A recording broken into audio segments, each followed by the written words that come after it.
Aside from anti-inflammatory foods, is there anything else we have to do to heal our bodies?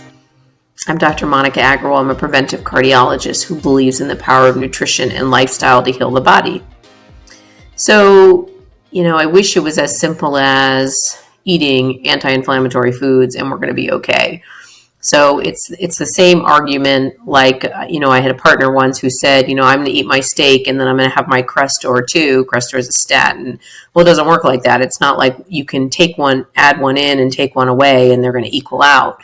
So similarly with food, with healing the body, it's not just about food. You have to sleep, you have to work on your movement, you have to work on the types of foods that you eat, you have to work on your stress, you have to work on your stress, you have to work on your stress.